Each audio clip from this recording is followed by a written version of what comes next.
Laporan Jawatankuasa Kira-Kira Wang Negara PAC berhubung projek pembekalan kapal tempur pesisir LCS mendedahkan syarikat Bawaslu Naval Shipyard BNS tidak menggunakan sepenuhnya bayaran yang diterima daripada kerajaan untuk projek tersebut. Pengerusinya Wong Kah Ho berkata situasi itu menyebabkan syarikat BNS menghadapi kos overrun sebanyak 1.4005 bilion ringgit.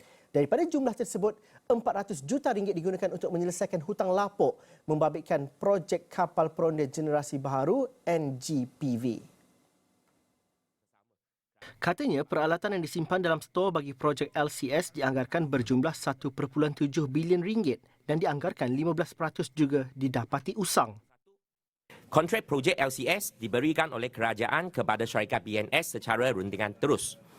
Kerajaan telah membayar sejumlah 6.083 bilion ringgit untuk projek LCS, namun tiada sebuah kapal LCS pun yang telah pun disiapkan.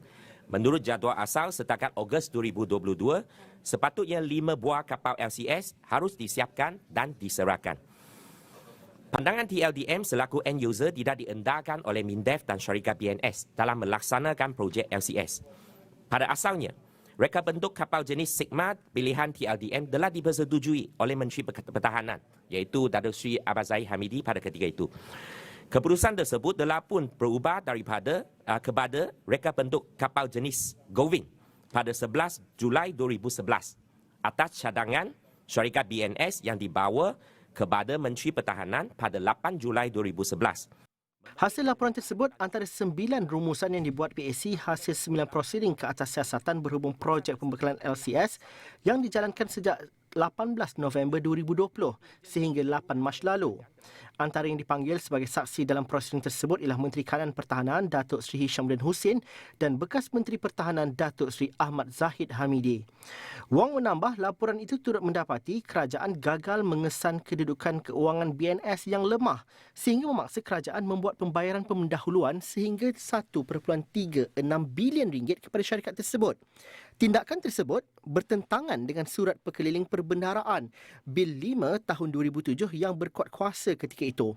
Kedudukan keuangan syarikat BNS adalah lemah dan kritikal disebabkan salah guna kuasa dan kepincangan dalam pengurusan keuangan. Setakat tahun 2018, hutang syarikat BNS kepada OEM adalah sebanyak 801 juta ringgit, manakala pinjaman syarikat BNS dengan institusi keuangan pula adalah sebanyak 956 juta ringgit. PAC juga mendapati terma-terma kontrak adalah lemah dan tidak memihak kepada kerajaan. Pembayaran projek LCS dibuat berdasarkan kemajuan aktiviti atau pembekalan item dan bukan berdasarkan kemajuan sebenar. Sehingga kini, rekaan akhir kapal juga masih belum dimuktamadkan oleh kerajaan dan syarikat BNS menyebabkan arahan perubahan kerja dikeluarkan secara berterusan dan membuka ruang berlakunya manipulasi. Justru sebagai langkah penambahbaikan, PAC mengesyorkan 7 perkara untuk dilaksanakan kerajaan. Ia termasuk menggesa Suruhanjaya Pencegahan Rasuah Malaysia mengambil tindakan segera terhadap semua penemuan dalam laporan PAC. MINDEF juga perlu membentangkan laporan kemajuan projek LCS setiap 3 bulan kepada PAC sehingga projek LCS disempurnakan.